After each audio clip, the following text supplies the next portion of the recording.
Hola, buenas tardes, soy Nerea Riesco y les doy la bienvenida un día más a Pasen y Lean. De fondo, la música que escuchan, ya saben, de David Postigo, uno de los grandes pianistas y compositores de nuestra ciudad, de Sevilla.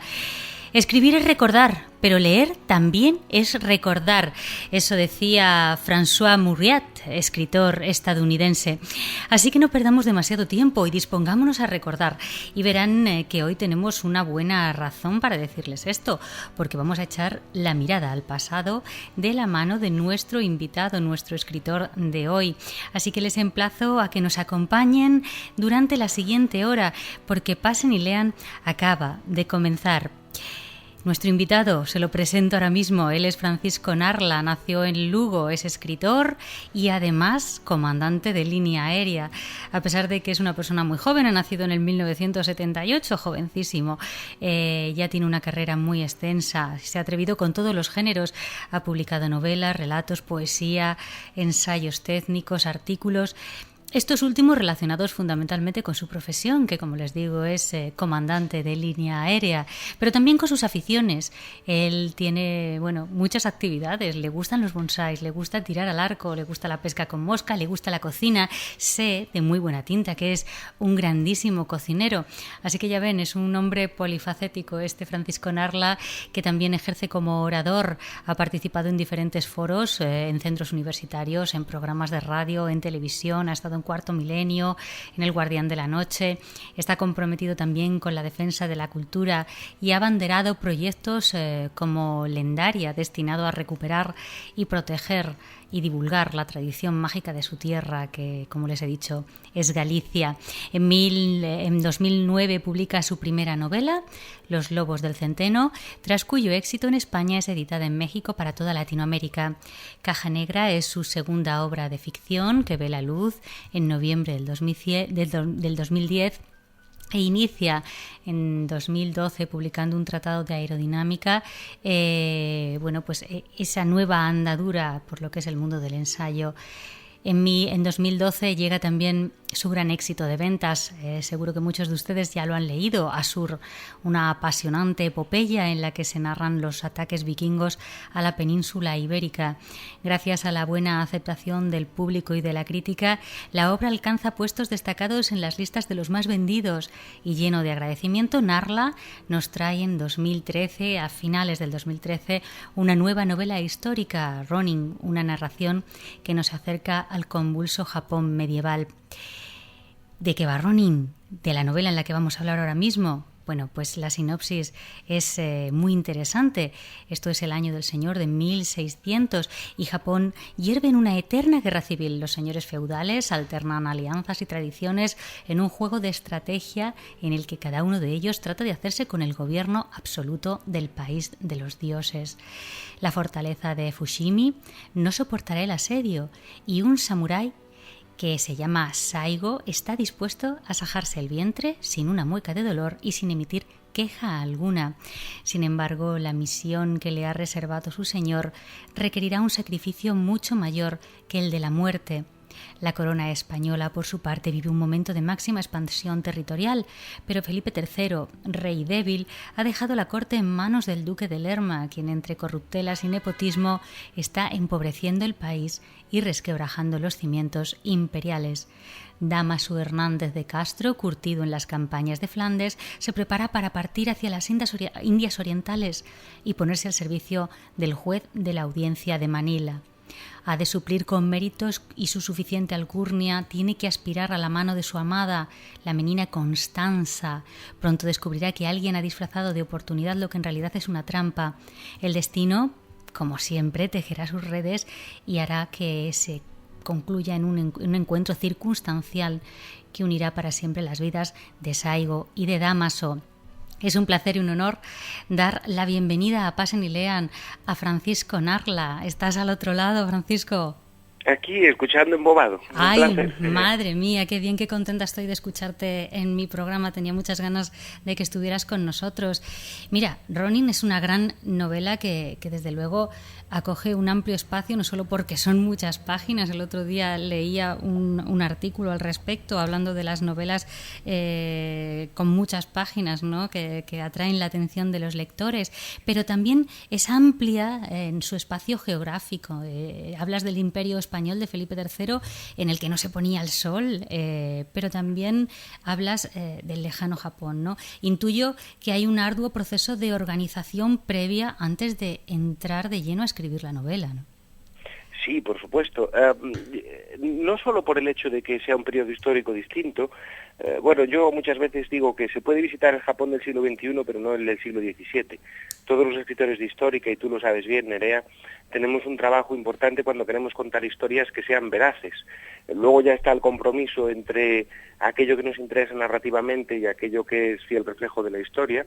Pero en cualquier caso el trabajo siempre es importante y siempre es muy duro. Yo reconozco sin tapujos que Ronin fue la novela en ese aspecto, en el aspecto de documentación, que más difícil me ha resultado. No solo por ser un periodo histórico distinto al presente, no solo por tratar lugares tan lejanos y tan poco conocidos como, pues eso, desde las Filipinas al actual México, pasando por Japón y buena parte de lo que en aquel entonces era el Imperio Español, sino también porque los japoneses son endiabladamente raros y distintos a nosotros, y eso ha hecho muy complicado en intentar ponerse en la piel de un samurái, de un ronin, de un samurái sin señor del siglo XVII.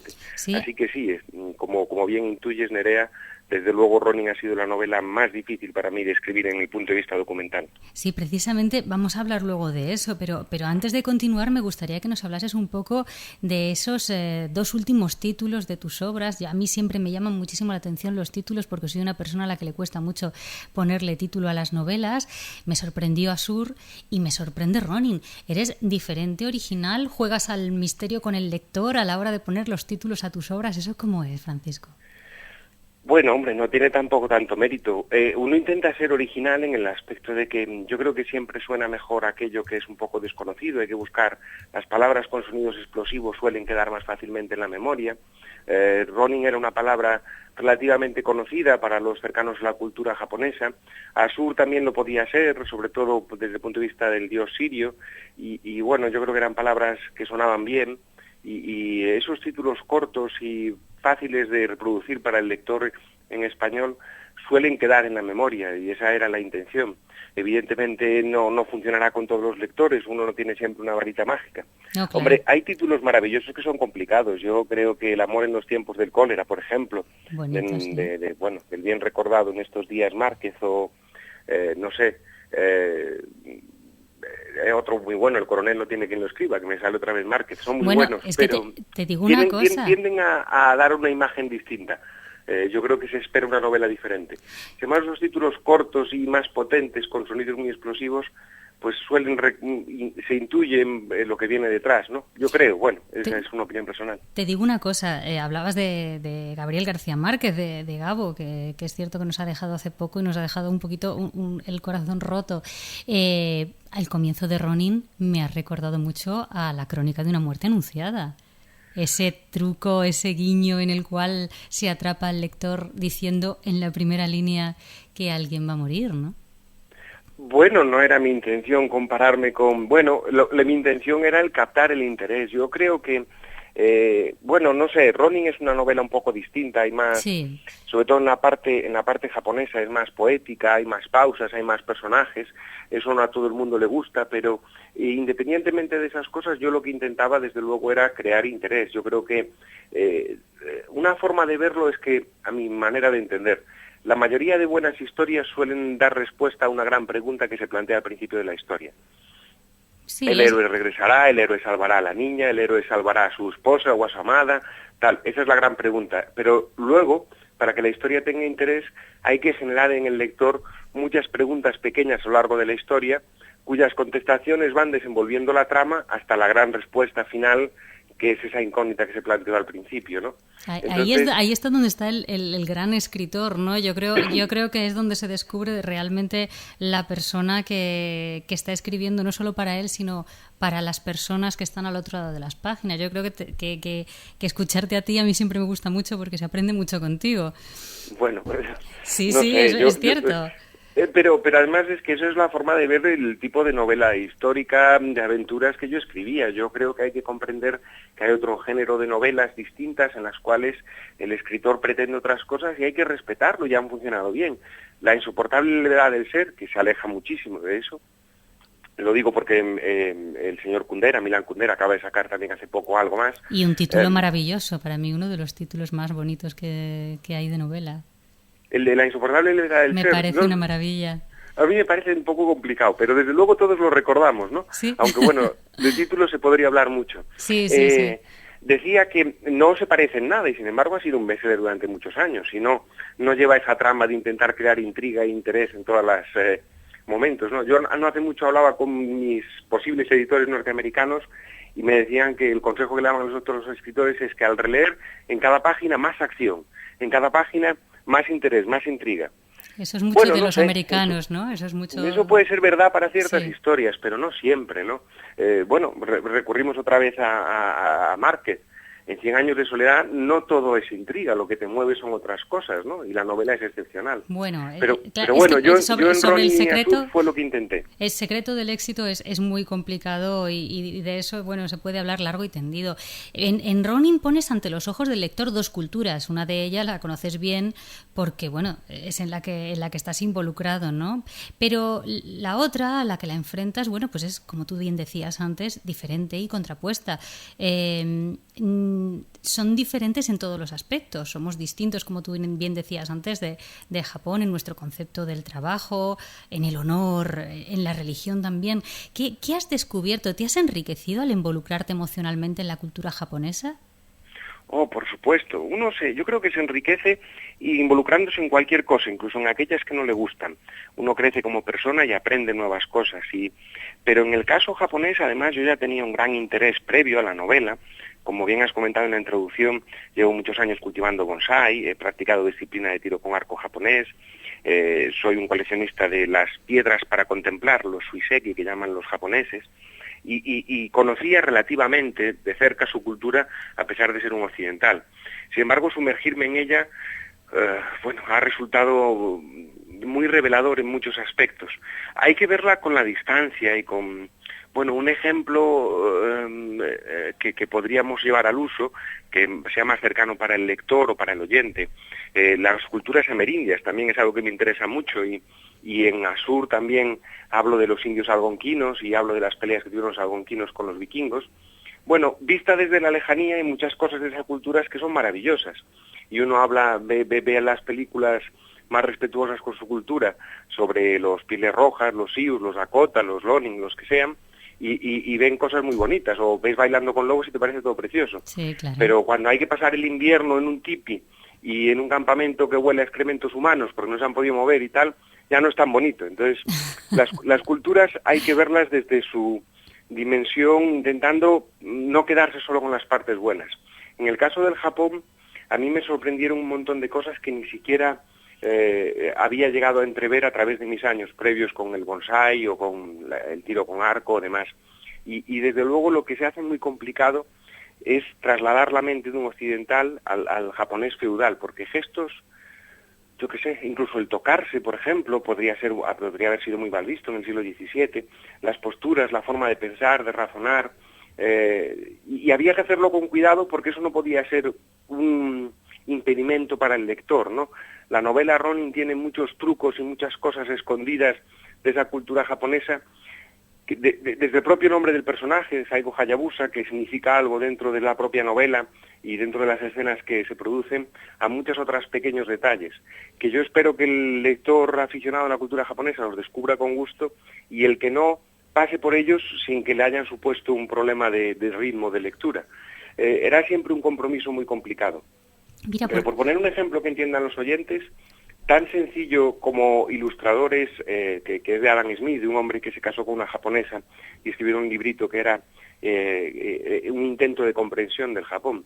Yo le pediría a todos los oyentes que hicieran ahora mismo el gesto de enhebrar una aguja. La mayoría de ellos probablemente han sujetado el cabo del hilo, han cogido la aguja con la mano izquierda y han intentado, moviendo la mano derecha, pasar el cabo del hilo por el ojo de la aguja. Es decir, la aguja está quieta y se mueve el hilo. Bueno, un japonés lo haría al revés. Dejaría quieto el hilo y movería la aguja. Y ese es un ejemplo ilustrativo de que lo hacen prácticamente todo al revés que nosotros, no solo la escritura. Por mi experiencia, yo también he tratado como personaje al Duque de Lerma en Ars Mágica. A mí me parecía muy curioso ese paralelismo que uno podía hacer con la época actual y la figura del Duque de Lerma, ¿no? A mí me pasó que mientras yo escribía salió a la luz todo el caso de la Operación Malaya. Y de pronto se veía que el Duque de Lerma prácticamente había hecho lo mismo. ¿Le basta a Francisco Narla con mirar los informativos actuales para hacer paralelismos entre lo que viven sus personajes y el comportamiento de la sociedad actual? Bueno, yo creo que es inevitable. Hablabas del caso Malaya, Nerea, y yo cuando estaba investigando para el Duque de Lerma dije, le faltan unos sobres y un ERE, porque sí, ya ¿no? es prácticamente lo mismo. Sí. Se siente uno condenado, dice, va a ser verdad, aparte de la leyenda negra. Yo que como historiador aficionado llevo tantos años defendiendo que la leyenda negra fue una gran campaña de marketing de los ingleses, al final le da a uno la tentación de decir, pues va a ser verdad, porque somos un puñetero desastre, no conseguimos librarnos de estas corruptelas desde hace cientos y cientos de años. Y lo del Duque de Lerma me pareció, bueno, era un precedente clarísimo de los tejemanejes de Marbella, ¿no? O sea, cambia la capitalidad 2 veces de sitio, previamente se compra la mitad de los territorios y una vez cambiada la capitalidad, claro, esos terrenos suben de valor y los vende y se hace multimillonario. De hecho, no hace mucho había leído un artículo, creo que era en Forbes o The Economist, no estoy seguro, que ponía que el Duque de Lerma a día de hoy, con la inflación y considerando, a pesar de que cuando empezó su ejercicio como válido, no era un hombre especialmente rico, al final, poco antes de que tuviera que, como se hacía con Sorna en el siglo de oro, como se dijo, se convertirse en cardenal para huir de la horca. Sí, el mayor ladrón de España, ¿no? ¿Era? ¿Cómo era la frase? ¿El mayor ladrón de España? Se vistió el ladrón de Colorado para librarse de ser ahorcado, creo que era. Pues decía la revista esta, no sé si era Forbes o Economist, que hubiera acabado en el segundo puesto de los hombres más ricos del mundo a día de hoy. Y todo esto gracias a sus corruptelas y a lo que robó tanto de las Indias como en la propia España, como desmanteló las capitalidades, como hablábamos antes y tal. O sea, claro, como contestando más directamente a tu pregunta, sí, es que no puede uno evitar hacer paralelismos, porque parece que seguimos haciendo lo mismo, que no aprendemos. No aprendemos, no. Ronin es una novela basada en hechos reales que, como tú has comentado en alguna ocasión, porque yo te lo he oído decir, surgió visitando Coria del Río, en Sevilla, cuando viste la estatua de un samurái y de pronto bueno, pues claro, impresiona ver una figura como esta en pleno Sevilla, ¿no? Y que está puesta allí pues por un homenaje a una embajada que vino a España en el año 1614 con la intención de llegar a Roma para ver al Papa y pedir protección para los católicos japoneses. En la población sevillana de Coria del Río, muchos lo saben ya, hay más de 600 vecinos con el apellido Japón. Cuéntanos un poco cómo fue todo aquello, o sea, cómo lo descubriste.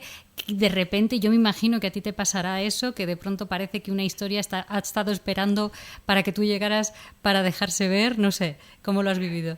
Pues sí, supongo que a ti, Nerea, te pasa lo mismo. Cuando uno escribe novela histórica o es aficionado a la historia, al final no puede evitar que eso, es una deformación profesional, ¿no? Vas visitando lugares y vas imaginando las historias. No hace mucho estuve en la Real Fábrica de Cristal de La Granja y ya me imaginaba historias de los carboneros metidos detrás de los hornos de cristal y de complicaciones burocráticas diplomáticas con Francia y es inevitable, paseas por Alcalá de Henares y estás esperando encontrarte de frente con un judío con el caftán y el sombrero de cuero negro y los rizos colgando en las patillas y vives la historia. O visitas Toledo y vas al convento de las Carmelitas y ves las firmas del Greco en alguno de los contratos y te da la sensación de que tienes que escribir una historia.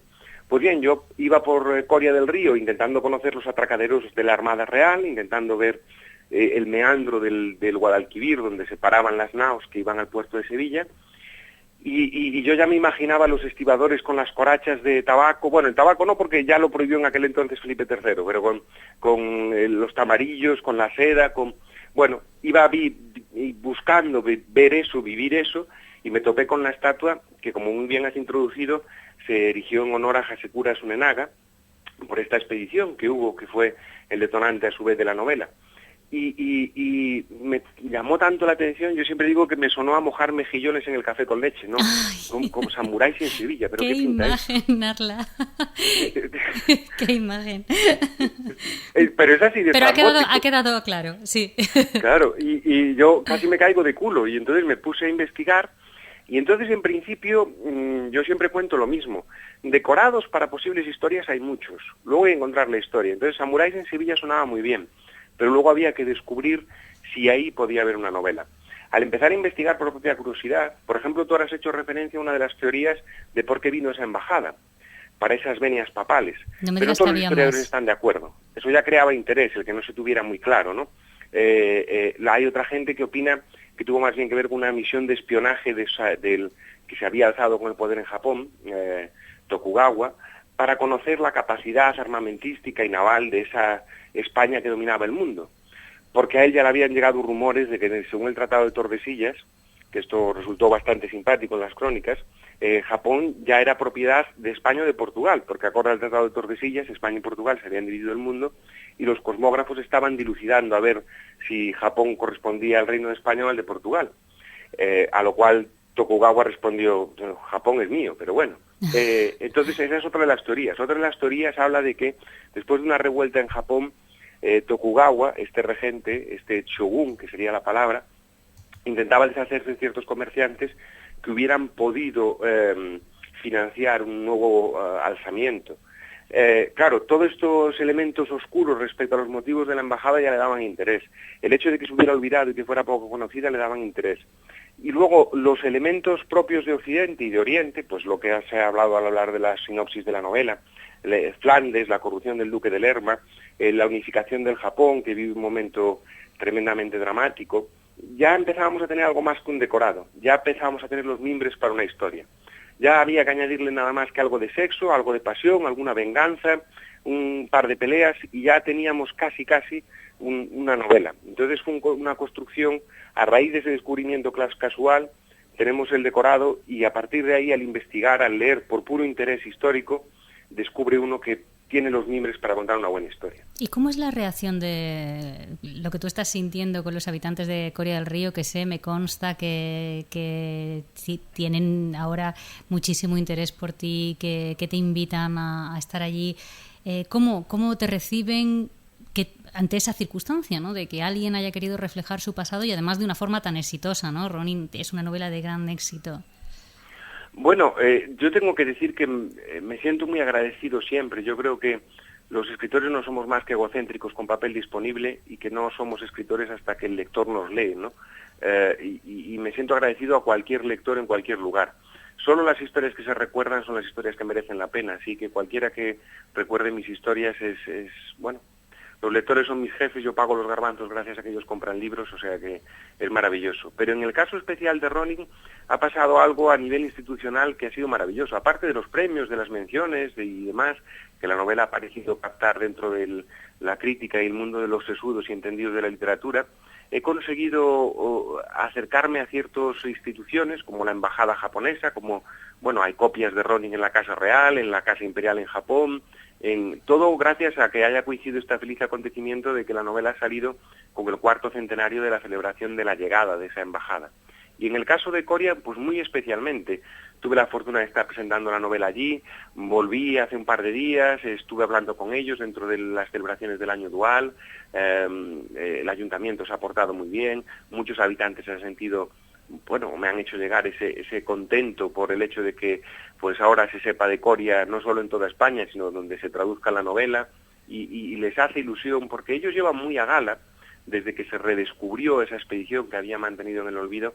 Muchos incluso tienen tarjetas personales de visita con su nombre traducido y con caracteres en japonés, y hay algunos negocios en Corea que les han puesto las letras en japonés, y llevan muy a gala esta unión, están hermanados con ciudades de Japón, hay visitas continuas, hay mucho turismo de Japón que viene a Corea para verlo, y a todos les ha gustado, o es la sensación que he tenido, a todos les ha gustado mucho, y como decía, muy sorprendente para mí, porque hasta ahora yo había contado con el favor de los lectores, pero no de las instituciones o ese tipo de cosas, y ha sido maravilloso el hecho de encontrar que uno recibe apoyo, desmintiendo el refrán aquel de que uno no es profeta en su tierra.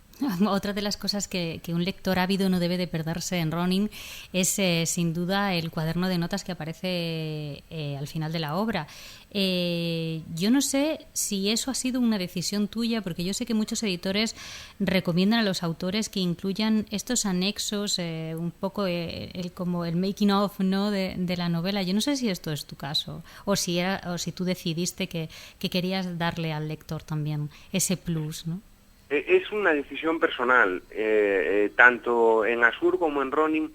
Cuando uno cuenta novelas históricas, yo intento ser lo más preciso posible, en todos los aspectos posibles, no solo en la historia.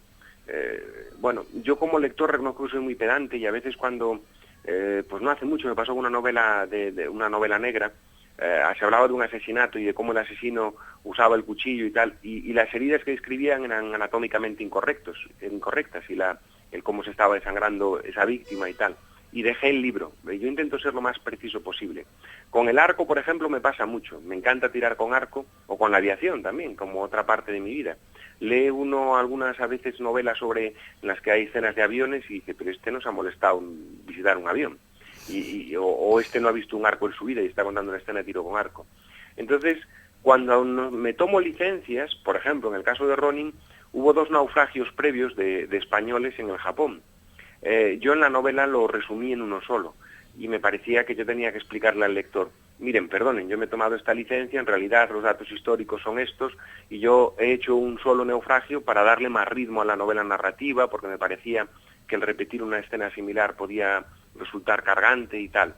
Entonces, para mí, en ese aspecto y en cualquier otro en el cual yo tenga que dar explicaciones respecto a la veracidad de lo que he contado en la novela, me parece importante compensar al lector, porque, como decía antes, el lector es mi jefe, y habrá un lector que sepa mucho de medicina, otro que sabrá de historia, otro que sabrá de navegación, otro que sabrá de, bueno, pues no sé, vestimentas en el siglo XVII, y todos merecen el máximo respeto, porque gracias a todos ellos yo puedo pagar mis facturas. Entonces, es para mí una obligación el hecho de confesar todos esos procesos de desarrollo documental y argumentativo de la propia novela, en los cuales he tenido que tomar decisiones, y ante todo pedir perdón por cualquier posible equivocación, porque hay que entender que yo puedo investigar mucho sobre el siglo XVII, pero no puedo despistarme.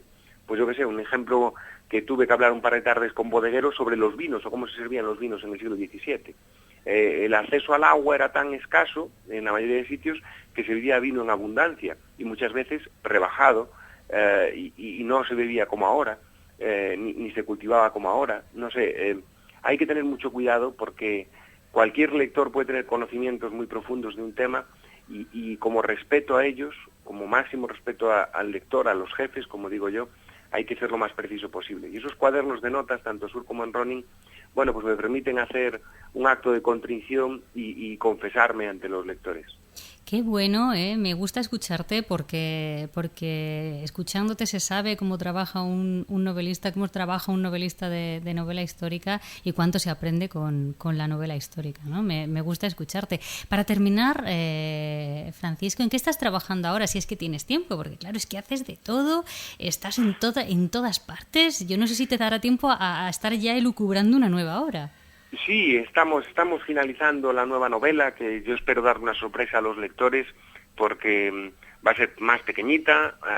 Esto es una petición también editorial, esto sí que fue una petición editorial para abrir mejor el mercado internacional, porque hasta ahora mis novelas, al ser tan grandotas, Asur y Ronin, pues tú lo sabes bien, Nerea, sí, siempre plantea un riesgo excesivo para los editores extranjeros por el coste de la traducción. Sí. Y claro, y entonces pues va a ser un poco más pequeñita, y ya sabes que me reñirán en Planeta si digo algo más, pero le diré que, sin ser una continuación ni no tener nada que ver, yo creo que le hará mucha ilusión a los amantes de Furco, de aquel entrañable personaje de Asur que era un lobo, porque esta siguiente novela es de aventuras, de trasfondo histórico, pero está basada en una leyenda sobre lobos. Uy, qué interesante me parece interesantísimo. Yo, de momento, y hasta que salga, les recomiendo fervorosamente la lectura de Ronin. Seguro que hay muchos que ya la han leído, pero habrá otros cuantos que después de haberte escuchado hablar se interesarán mucho más. Lean Ronin, les va a gustar.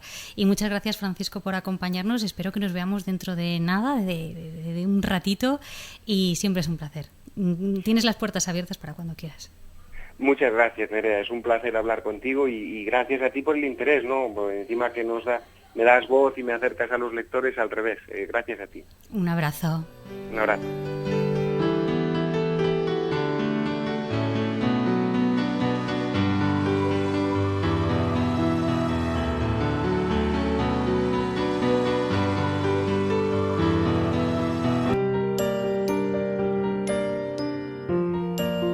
Factoría de autores.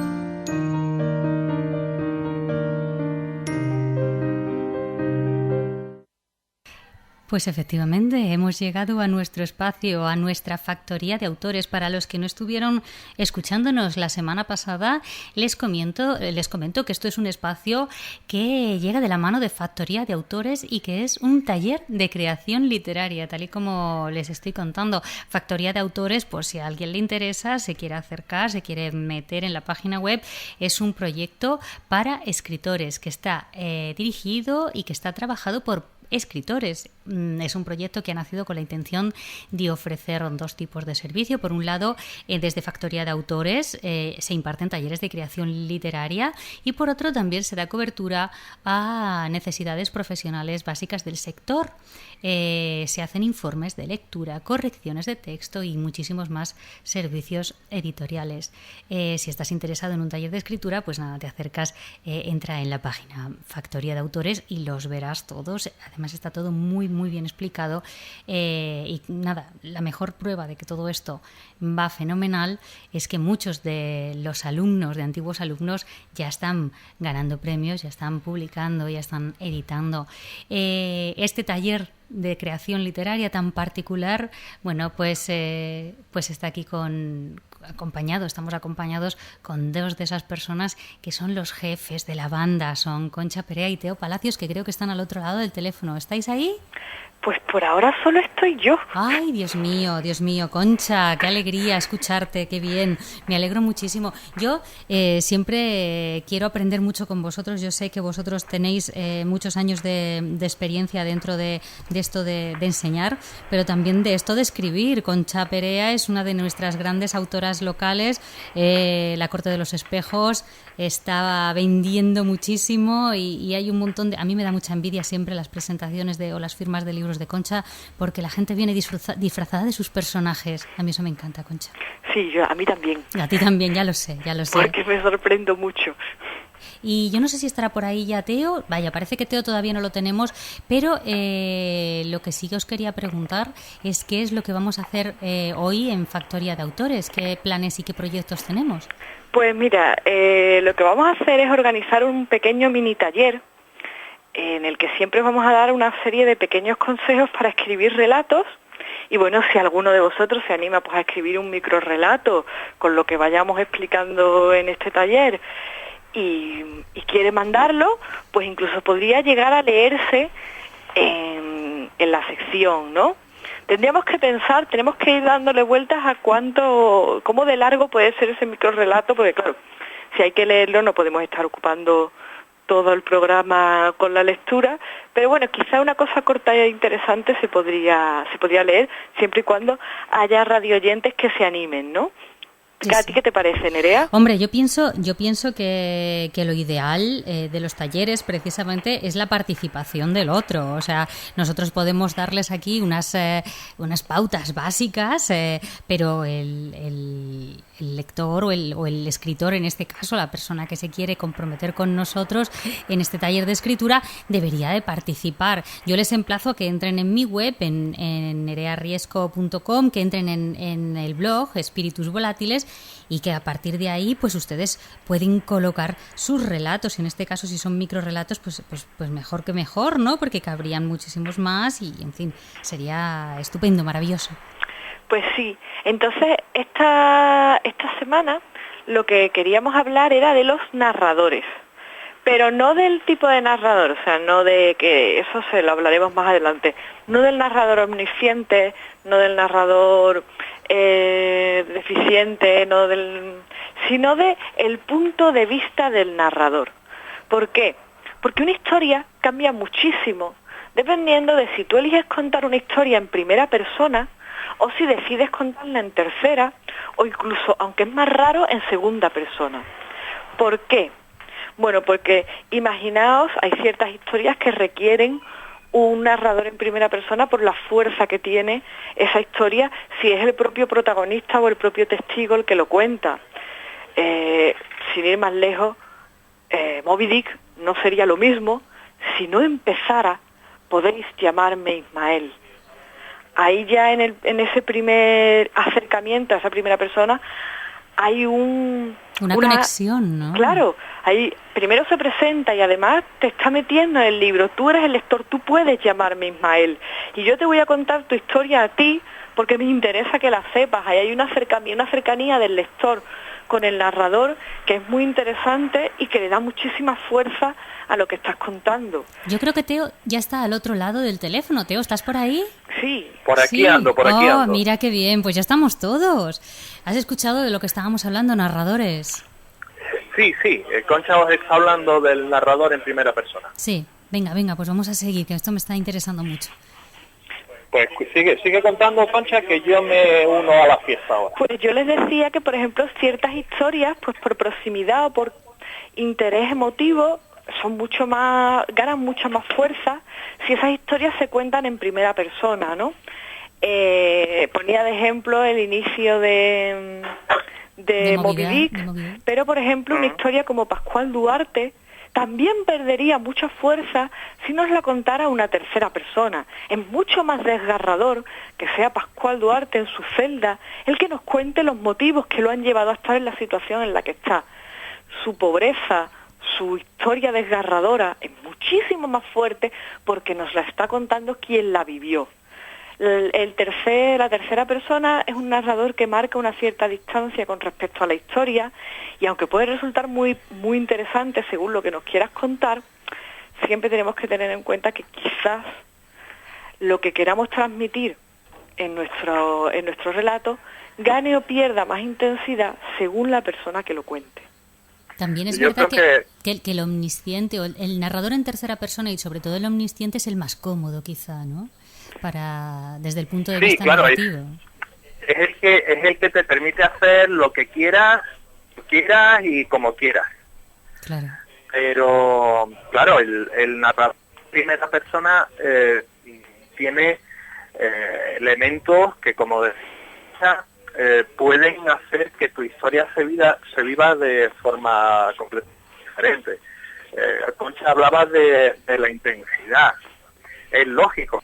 Cuando tú cuentas una historia que te ha pasado a ti, la cuentas con mucha más, es mucho más creíble porque puedes hablar de tus sentimientos, de viste esos momentos y precisamente por eso el narrador en primera persona es el que más se ha utilizado, por ejemplo, pues en historias de terror o es un narrador muy utilizado también en novelas románticas, por ejemplo, que permite que se exalte mucho el sentimiento de los personajes principales. Pero fijaros una cosa, y yo no sé qué opinaréis de esto, yo tenía un editor que me decía que el narrador en primera persona denotaba un escritor novel, un escritor que todavía no era profesional. ¿Qué pensáis vosotros de eso? Decían que las historias contadas en primera persona o que normalmente cuando empezamos o nos lanzamos a escribir lo hacemos en primera persona. No tiene por qué, hombre, seguramente él tenía sus motivos para decir, porque muchas veces los manuscritos quería, pero yo que soy lectora editorial, por ejemplo, a mí me llegan muchísimos más manuscritos en tercera persona que en primera. La tercera persona, al contrario que la primera, tiene una ventaja. Al ser un narrador que está fuera de la historia, que te está contando las cosas, digamos, de segundas, o que tiene una visión más global de toda la historia, es un narrador objetivo, es un narrador más completo. Te ofrece la posibilidad de enriquecer tu historia, y si tienes unas tramas muy complejas, pues el narrador en tercera persona es el que necesitas para contar esa historia. Nadie se imagina 100 años de soledad en primera persona, ¿verdad? No, claro que no. Pero fíjate, sí, dime, Teo, me interesa esto.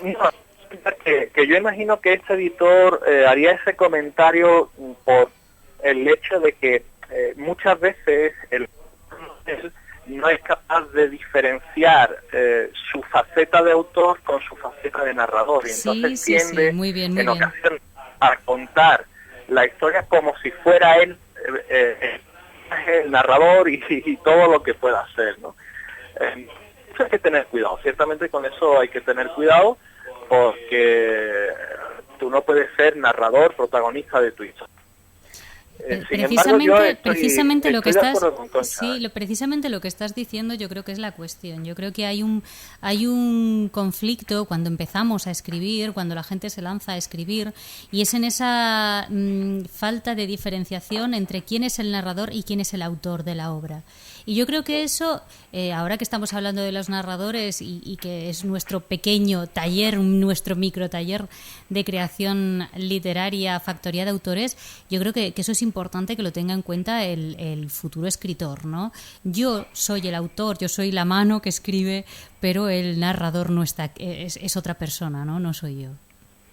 Claro, mira, yo suelo poner un ejemplo muy, muy claro para ilustrar esto. Imaginémonos, por ejemplo, Moby Dick. Sí. El narrador de Moby Dick es Ismael. Sí. Evidentemente, Melville no era Ismael. ¿Vale? Esa es la diferencia entre autor y narrador. El autor es la persona que escribe y narrador es la persona que está contando la historia. El personaje que el autor se inventa para que cuente la historia, que puede ser un personaje en primera persona o un narrador o la cantidad inmensa de diferentes narradores que hay en la teoría literaria, ¿no? Bueno, entonces, para que yo me aclare, ¿cómo se sabe, esto es puro instinto, cómo se sabe cuál es el narrador más adecuado para nuestra historia, para la historia que tenemos en mente? Esa es la pregunta del millón. Esa es la gran pregunta. ¿Cómo sabe? Es una de ellas. Es una de ellas, ¿no? Vamos a ir viendo cuando lleguemos a avanzar en el taller, que vamos a hacer muchas de las grandes preguntas. Las grandes preguntas de la historia. Qué bueno, podríamos llamar otro espacio para el programa. Las grandes preguntas literarias, ¿no? Sí. Yo te diría una cosa. Yo siempre digo, y esto es una opinión personal, pero creo que a nivel de taller de narrativa, pues, a los alumnos les suele resultar útil, que es objetividad en una historia frente a pasionalidad en una historia. ¿Qué quieres primar en tu historia? ¿Quieres hacer un retrato objetivo, un tanto distanciado, y quieres permitir que sea el lector el que saque sus propias conclusiones y el que extraiga sus propios sentimientos de esa historia? ¿O quieres una carga vital muy fuerte, quieres darle un testimonio muy directo, evidentemente muy poco objetivo, pero quieres que esa sea muy, que la carga de sentimientos sea muy fuerte para el lector? ¿Cómo ganaría más tu historia? Si la historia te la cuenta el protagonista con sus propias palabras, con sus propios sentimientos, y es él el que te da sus opiniones y por lo tanto te dirige a ti hacia sus opiniones, ¿o prefieres un narrador objetivo, frío, que permite que sea el lector el que vaya extrayendo lo que, bueno, pues las distintas lecturas y las distintas opiniones de la historia? ¿Cómo crees que ganaría más lo que vas a contar? Tienes que pensar en eso. Sí, es interesante. Y luego hay que tener en cuenta que el crear un narrador en primera persona tiene determinadas dificultades que no podemos perder de vista. Claro. Por ejemplo, ese personaje hay que explicar la historia. Es decir, tú no te pones a hablar a contar una historia a la sartén. La sartén no va a escuchar tus historias. Suele haber un personaje secundario al que se llama narratario, que es el que recibe, que escucha la historia que están contando, ¿vale?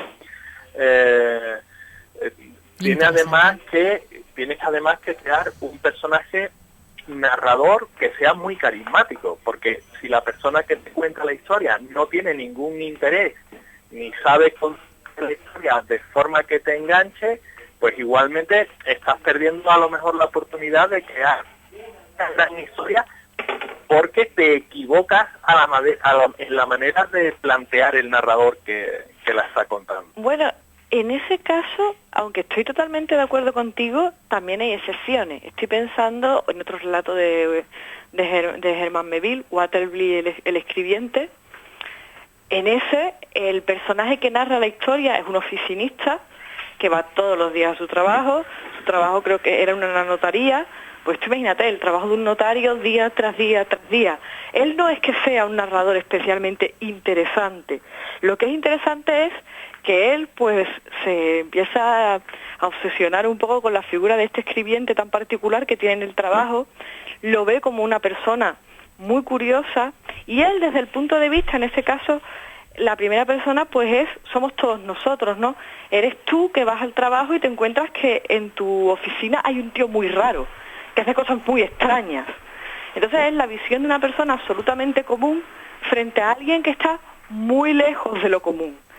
Y claro, ahí también puede haber una cosa interesante, ¿no? Un narrador que no es que tenga un especial carisma, que podríamos ser cualquiera de nosotros, pero al que se le pone frente a una situación que no se vive todos los días.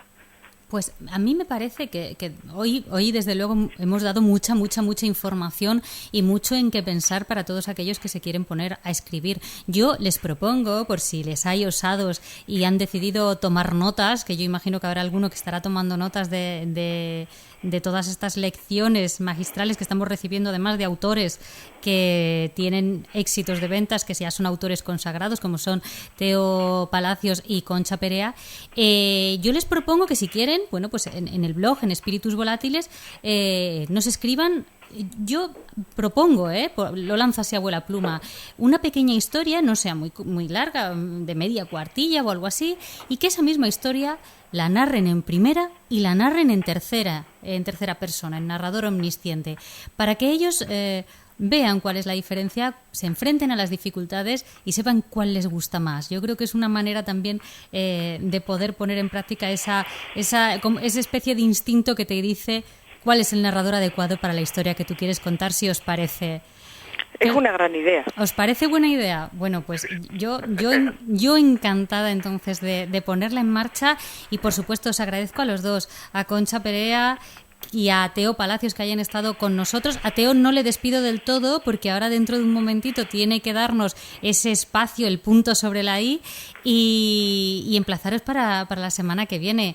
Factoría de Autores, no se olviden, entren en internet, www.factoriadeautores.com. Ahí estamos. Venga, un beso. Voy a dejar con Teo. Adiós. Un abrazo. El punto sobre la i. Pues sí, la semana pasada tuvimos muchos problemas con el teléfono. Ahí se colaron los electroduendes o Dios sabe qué. No sabemos si la bruja vería, maese sonoro, estamos ahí debatiendo. El caso es que tuvimos problemas con el teléfono, y este espacio que tendremos aquí en Pasen y Lean una vez al mes, llamado El punto sobre la i, que dirige Teo Palacios, pues no se pudo concluir del todo. Además se nos acabó el tiempo, en fin, que fue todo una complicación. Así que hoy vamos a recuperar ese espacio en el que queremos, bueno, pues llamar la atención sobre determinados aspectos del mundo editorial. ¿De qué nos vas a hablar hoy, Teo? Pues mira, ya que la semana pasada no pudimos tratar que habíamos empezado, pues vamos a recuperarlo y vamos a desarrollar ese tema. Venga, estupendo. ¿Vale? Hablábamos de las dificultades a las que se está enfrentando el sector editorial, ¿no? Yo comentaba la semana pasada que mi agente, Débora Albardonedo, había comentado que, bueno, la situación está complicada, que hay muchas librerías que se ven obligadas a cerrar, Y yo le comentaba a ella que nos estamos quedando sin tejido empresarial a todos los niveles, pero en la industria editorial pues también está ocurriendo, ¿no? Y me planteaba qué pasaría cuando todo ese entramado de editoriales, de librerías, de distribuidoras que dan a miles de familias se venga abajo. Sí. Y la solución, la verdad es que está muy... Hace algo más de un año, ABC indicaba en un artículo que solo en Castilla-La Mancha, repito, solo en Castilla-La había más de 200 librerías en peligro. ¿200 librerías cómo? En peligro de cierre. Madre mía. ¿Vale? A punto de cerrar la librería, sí, ¿vale? Sí, sí. En nuestra ciudad de Sevilla, pues sabemos que se han ido unas librerías históricas, por ejemplo, la famosa librería Renacimiento. Sí. En Valencia el año pasado se cerró Bibliocafé, en Barcelona Catalonia, y un larguísimo etcétera. Lo peor de ese cierre de librerías no es solamente que se pierden puestos de trabajo, que ya es una tragedia, sino que además estas librerías suelen servir como foco cultural en las ciudades, con lo cual estamos perdiendo no solamente puestos de trabajo, como digo, sino también oferta cultural de la cual llevamos escasos de por sí, ¿no? A este cierre de librerías hay un montón de factores que influyen. Por un lado, pues tenemos la competencia digital de los libros de texto, por ejemplo, ¿no? Que está ahí, los libros digitales para crearse, y eso no lo va a evitar nadie. Por otro lado, también está la piratería. Hay un dato que es escalofriante, y es que se venden más lectores electrónicos que libros electrónicos. Es decir, el soporte se vende más que los libros en ese soporte. Lo cual nos da una información de la situación, ¿no? Claro, esto quiere decir que libros digitales no se compran. Las ventas han caído casi un 40% desde 2012. Y si nos plantamos a pensar en cualquier industria, entenderemos que no hay ninguna industria que pueda sobrevivir perdiendo casi el 50% de sus ventas. Eso es innegable, ¿no? ¿Cuál sería la solución para las librerías? Pues que el porcentaje de ganancia de cada libro fuera mayor. Eso no puede ser. El porcentaje del librero no puede subir, porque no es el único eslabón de la cadena. De hecho, es el último, ¿no? Es el que ya entrega el producto terminado al consumidor. Aquí entran distribuidores, correctores, portadistas, editores, impresores, agentes, escritores, evidentemente, y cada uno tiene que cobrar su parte. Entonces, de esto podemos hablar otro día, de si el precio del libro es caro o no es caro, ¿no? Sí, claro. Entonces, ¿qué soluciones hay ante todo esto? Habrá quien diga que la solución llegó hace tiempo y que se encuentra en el mercado digital. Personalmente no estoy de acuerdo. Hace unos días, una escritora, Virginia Pérez de la Puente, que es una escritora de éxito que ha publicado novelas en sellos como Ediciones de Minotauro, comentaba con toda la certeza del mundo que ella había puesto a su venta